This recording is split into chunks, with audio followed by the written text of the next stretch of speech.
Hello बच्चों, कैसे हैं आप सब। उम्मीद करती हूँ कि आप सब अपने बिस्तर में कंफर्टेबल होंगे और मेरी बेड टाइम स्टोरी का वेट कर रहे होंगे। बच्चों, आज मैं आपके जैसा ही एक छोटा बच्चा जिसका नाम हामिद है, उसकी कहानी लेकर आई हूँ। बच्चों, जब भी त्यौहार का सीज़न आता है, त्यौहार का मौसम आता है, तो जगह जगह मेले लगते हैं। बच्चों को, यहाँ तक कि बड़ों को भी मेले में जाना बहुत अच्छा लगता है। तरह तरह की खिलौने, मिठाइयाँ, झूले, उन सब पे बैठने का कितना मन करता है। हामिद एक छोटा सा बालक है जिसकी जेब में उसकी दादी के दिए हुए सिर्फ 3 पैसे हैं और मेले जाकर वहाँ पर मिठाइयाँ, तरह तरह के खिलौनों को देखकर भी वो अपना मन किस तरह से रोकता है और वो इन 3 पैसों को, 3 पैसे बहुत ही कम पैसे होते हैं बच्चों। हामिद उन 3 पैसों से मेले में क्या खरीदारी करता है, वो उन 3 पैसों को कैसे खर्च करता है, इस बारे में इस स्नेह और ममता से भरी कहानी को पढ़ते हैं। यह कहानी प्रेमचंद द्वारा लिखी हुई है। आओ पढ़ें। रमजान के पूरे 30 रोज़ों के बाद आज आई है ईद। गांव में भारी चहल पहल है। ईदगाह जाने की तैयारियां हो रही हैं। लड़के सबसे ज्यादा प्रसन्न हैं। ईद से उन्हें कोई खास मतलब नहीं है, पर ईदगाह जाने की खुशी उनके हिस्से की है। उनके लिए तो बस ईद है। बहुत दिनों से रोज ईद का नाम रटते थे। आज आ गई वह ईद। बार बार जेब से खजाना निकालकर गिनते हैं। किसी के पास 10 पैसे, किसी के पास 12, तो किसी के पास 15 पैसे। इन्हीं पैसों से तो वे मेले में खिलौने, मिठाइयाँ और न जाने क्या क्या खरीदेंगे। आज हामिद भी बहुत खुश है। हामिद के माँ बाप मर चुके हैं, केवल बूढ़ी दादी है। उसके लिए वही सब कुछ है। उसकी दादी अमीना कोठरी में बैठी रो रही है। आज ईद का दिन है और उसके घर में दाना तक नहीं है। हामिद के पाँव में जूते नहीं हैं, सिर पर पुरानी टोपी है। फिर भी हामिद खुश है। वह भीतर जाकर दादी से कहता है, तुम डरना नहीं अम्मा, मैं सबसे पहले आऊंगा, तुम बिल्कुल न डरना। अमीना का दिल कचोट रहा है। वह सोच रही है, गांव के बच्चे अपने अपने बाप के साथ जा रहे हैं। हामिद का अमीना के सिवा कौन है? हामिद किसके साथ जाएगा और फिर उसे कैसे अकेले मेले में जाने दे? भीड़ में वह कहीं खो जाए तो क्या हो? नहीं, अमीना उसे यूं न जाने देगी। नन्ही सी जान, 3 कोस चलेगा कैसे? पैर में छाले पड़ जाएंगे। हामिद के पास जूते भी तो नहीं हैं। वह जाए तो यहाँ सेवैयां कौन पकाएगा? भारी मन से अमीना ने हामिद की जेब में 3 पैसे डाल दिए और ईदगाह जाने वाले लोगों के साथ कर दिया। गांव से मेला चला। अन्य बच्चों के साथ हामिद भी जा रहा था। कभी सबके सब दौड़कर आगे निकल जाते, फिर किसी पेड़ के नीचे खड़े होकर साथ आने वालों का इंतजार करते। उनके आने पर बच्चे फिर आगे आगे दौड़ने लगते।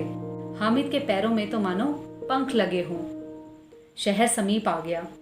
सड़क के दोनों ओर बगीचे हैं। पेड़ों में आम और लीचियां लगी हुई हैं। उसके बाद बड़ी बड़ी इमारतें आने लगी। यह अदालत है, यह कॉलेज है, यह क्लब है। बच्चे हैरानी से यह सब देखते हैं। आगे चले तो हलवाइयों की दुकानें शुरू हो गई। दुकानों पर तरह तरह की मिठाइयाँ थालों में सजी रखी हैं। कुछ आगे चलने पर पुलिस लाइन आ गई। कांस्टेबल कवायद कर रहे हैं। अब बस्ती घनी हो गई थी। ईदगाह जाने वालों की टोलियां नजर आने लगी। लोगों ने नए नए कीमती कपड़े पहने हुए थे। कोई इक्के तांगे पर सवार था तो कोई मोटर पे। बच्चों के लिए शहर की सभी चीजें अनोखी थी, पर वे सब अपने में ही मस्त चले जा रहे थे। ईदगाह आ गई। ईदगाह के पक्के फर्श पर बिछी जाजिम पर रोजेदार नमाज पढ़ रहे हैं। पश्चिम की ओर मुंह किए सब पंक्तियों में खड़े हैं। सब एक साथ झुकते हैं, एक साथ खड़े होते हैं। पीछे आने वाले पीछे की पंक्ति में खड़े होकर नमाज पढ़ने लगते हैं। यहाँ न कोई धन देखता है, न कोई पद। इस्लाम की निगाह में सब बराबर हैं। नमाज खत्म हो गई है, लोग आपस में गले मिल रहे हैं। अब बच्चे मिठाई और खिलौनों की दुकानों पर धावा बोलते हैं। गांव से आए बच्चे भी पीछे नहीं रहना चाहते। दुकानों में तरह तरह के खिलौने हैं, सिपाही और गुजरिया, राजा और वकील, भिश्ती और धोबिन, साधु और सेठ सेठानी, एक से बढ़कर एक सुंदर, मानो अब बोलना ही चाहते हों।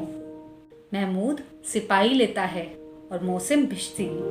नूरे को वकील पसंद आया और सिम्मी को धोबिन। हामिद दूर खड़ा है, 3 ही तो पैसे हैं उसके पास। हामिद ने कोई खिलौना नहीं खरीदा। वह खुद को समझाता है, मिट्टी के ही तो हैं, गिरे तो चकनाचूर हो जाएंगे। लेकिन खिलौनों को देखकर उसके कलेजे पर सांप लौट जाता है। चाहता है कि जरा देर के लिए ही उन्हें हाथ में लेकर देखे। वह एक खिलौने की तरफ हाथ बढ़ाता है, पर खिलौने का मालिक इतना उदार नहीं कि वह अपना खिलौना किसी को भी ऐसे ही दे दे। खिलौनों के बाद मिठाइयों की बारी आई। किसी ने रेवड़ियां ली, किसी ने गुलाब जामुन और किसी ने सोहन हलवा। हामिद ललचाई आंखों से अपने साथियों को खाते देख रहा। वे उसे चिढ़ा चिढ़ा कर खाते रहे। पैसे तो उसकी जेब में भी थे, पर वह खिलौना या मिठाइयों के लिए अपना खजाना लुटाने को तैयार नहीं था। मिठाइयों के बाद लोहे की चीजों और गिलट के गहनों की दुकानें थी। लड़कों के लिए यहाँ कोई आकर्षण नहीं था। वे आगे बढ़ गए।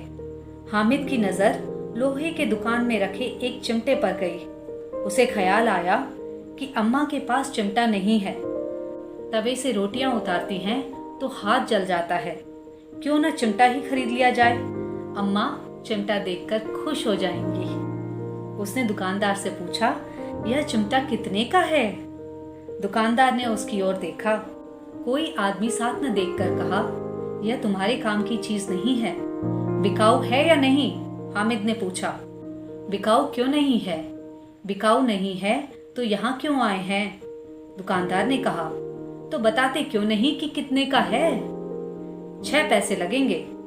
सुनकर हामिद का दिल बैठ गया। पूछा, ठीक ठीक बताओ।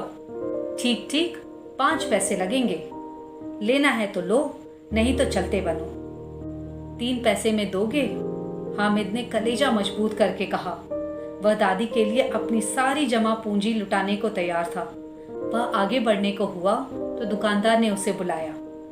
चिमटा उसके हाथों में थमा दिया। हामिद ने चिमटे को कंधे पर इस तरह रखा मानो बंदूक हो।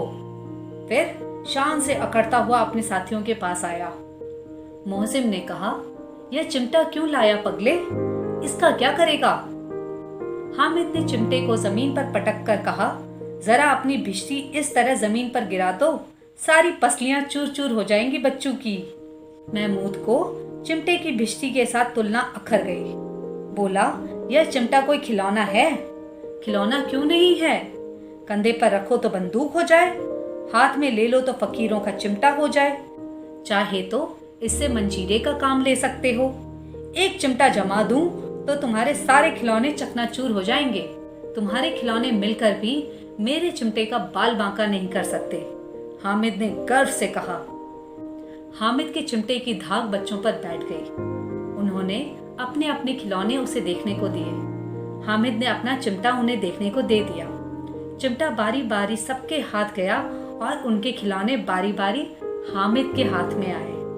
सब लोग गांव लौट आए। हामिद ने घर पहुंचकर अमीना को आवाज दी तो वह दौड़ी दौड़ी आई और उसे गोद में उठाकर प्यार करने लगी। सहसा उसके हाथ में चिमटा देखकर वह चौंकी। यह चिमटा कहाँ से लाया? उसने पूछा। मैंने मोल लिया है। कितने पैसे में? 3 पैसे में। सुनकर अमीना ने छाती पीट ली। बोली, कैसा बेसमझ लड़का है कि दोपहर हुई कुछ खाया न पिया, लाया क्या? चिमटा। सारे मेले में तुझे कोई और चीज नहीं मिली जो ये लोहे का चिमटा उठा लाया? हामिद ने अपराधी भाव से कहा, तुम्हारी उंगलियां तवे से जल जाती थी, इसीलिए मैं ले आया। अमीना का क्रोध स्नेह में बदल गया। उसने हामिद को छाती से लगा लिया। सोचा, दूसरों को खिलौना लेते और मिठाइयां खाते देख इसका मन कितना ललचाया होगा। इसने अपने आप को रोका कैसे। वहां भी इसे अपनी बुढ़िया दादी की याद बनी रही। अमीना का मन गदगद हो गया। दामन फैलाकर हामिद को दुआएं देती जाती थी और आंसू की बड़ी बड़ी बूंदें गिराती जाती थी। हामिद इसका रहस्य क्या समझता। तो बच्चों, देखा आपने, हामिद एक छोटा बच्चा होते हुए भी उसको अपनी दादी की कितनी फिक्र थी। उस मेले में अपने दोस्तों को खिलौने खरीदते देख, मिठाइयाँ खाते देख उसका मन कितना ललचाया, पर फिर भी उसने अपने खजाने को, जो कि सिर्फ 3 पैसे थे, उसको मिठाइयों और खिलौनों पे नहीं खर्च किया। उसे वहाँ भी अपनी दादी की याद आई, मैं चिमटा लूँगा तो उनके हाथ नहीं जलेंगे। बच्चों, आपको ये कहानी कैसी लगी मुझे कमेंट करके ज़रूर से बताएं। मिलते हैं किसी और कहानी में किसी और दिन। गुड नाइट बच्चों।